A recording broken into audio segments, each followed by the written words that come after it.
The fight between the Trump administration and House Democrats. It looks like a big loss by House Democrats on House Judiciary. The Supreme Court rejecting a push by House Judiciary Democrats to get secret grand jury material out of the Trump Mueller probe. Let's get to ranking Republican on House Judiciary. He is Congressman Doug Collins. Your reaction, what is it, when you heard that the House Democrats lost in this fight? By the way, thanks so much for coming on, Congressman. What are the House Democrats saying now about that Supreme Court loss?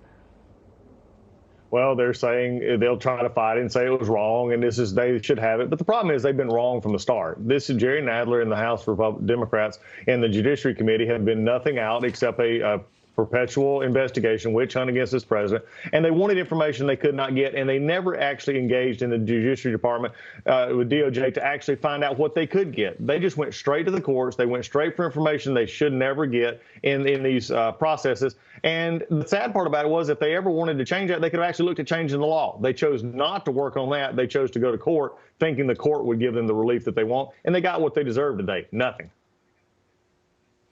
Congressman, let's move on to the Susan Rice email to herself. Let me back up. We've already been interviewing, along with you and other House Republicans and Senate Republicans, you know, the push to determine whether Obama officials improperly influence the Trump-Russia probe and also the targeting of Michael Flynn. Susan Rice is saying now that they should release the transcripts of Michael Flynn's phone call with the Russian ambassador. The Rice's spokeswoman, Erin Pelton, is saying, quote, the American people deserve to judge for themselves what happened on that phone call. Should those transcripts be released?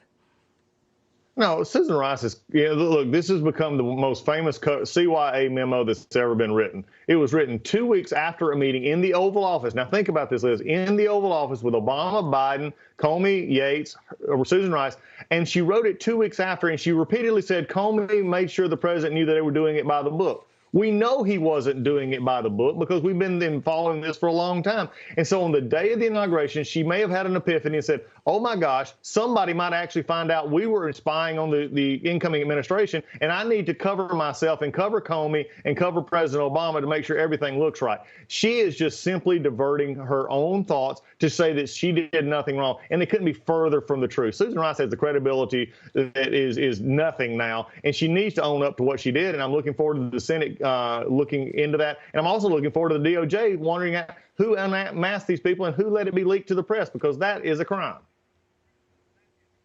Is it by the book for the outgoing administration to consider that the incoming Trump team had an official who were Russian agents? Is it by the book to determine 5 months prior that Michael Flynn had nothing to do with Russia, but then continued to still try to target him in a perjury trap after the Steele dossier was falling apart? Is that all by the book? No, it's nowhere close to the book. Jim Comey, I begun to believe, wouldn't know the book if it hit him in the face, and Peter Strzok's never read the book. I mean, when you look at it, when Peter Strzok found out the investigation was still going on, he was jubilant. He texted Lisa Page and said, oh, we got to make sure that this investigation stays open so we'll have an end. And then Comey, for those who want to know back at this memo, with Susan Rice said, oh, he was doing it by the book, doing it by the book. Jim Comey himself said in December this past year he wasn't doing it by the book when he did an interview, and he said, I used the chaos of the early part of the administration to do what I normally wouldn't have been able to do.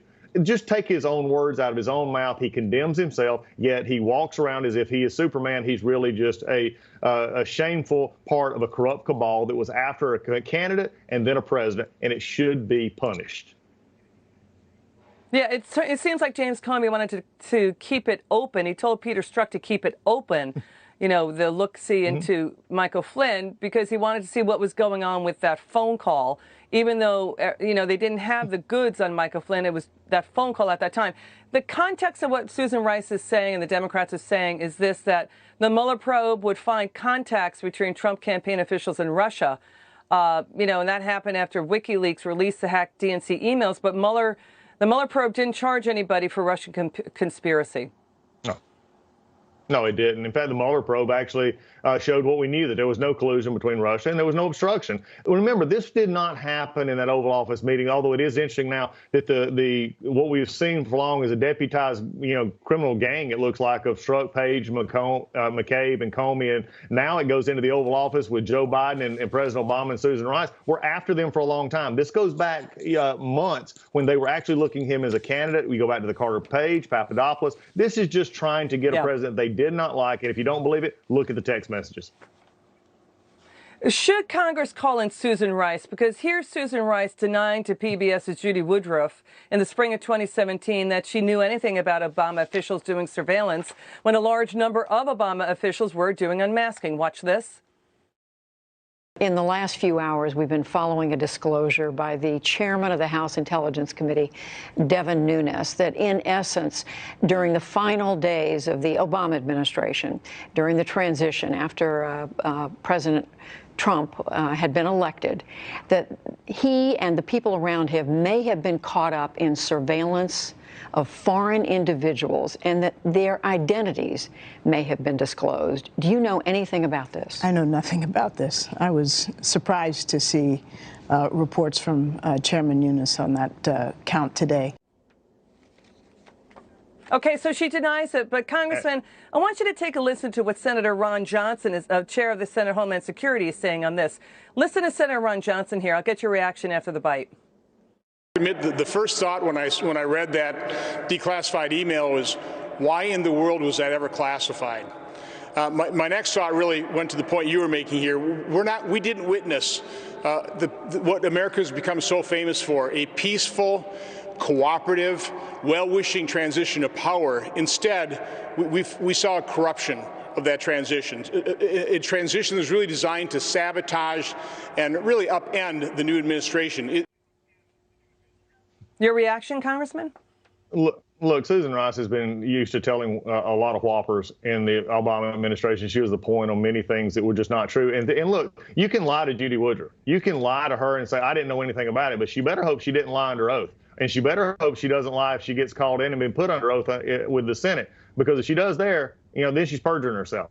And I think that's the problem we've got to deal with here. If it's one thing to go and tell the media to try to keep your image, it's another thing to actually tell what the truth was. And transcripts were released. Everybody was saying, there was nothing there on Flynn. There was nothing there on Flynn. But yet now we see the corrupt cabal that had developed and had been forcing this with Comey and Strzok and McCabe. Remember, Strzok was actually the one that interviewed, along with another agent, interviewed General Flynn. Susan Rice has an Oval Office meeting. The gravity right here, Liz, of this, an Oval Office meeting with Obama and Biden where they discussed this issue after the fact with the president when Yates and Comey stayed around. It should just send shivers down everyone that the president himself was concerned and he was actually taking an interest in unmasking individuals. And by the way, Joe Biden, keep hiding out in the basement because somebody's going to ask you, why were you one of the ones unmasking the General Flynn?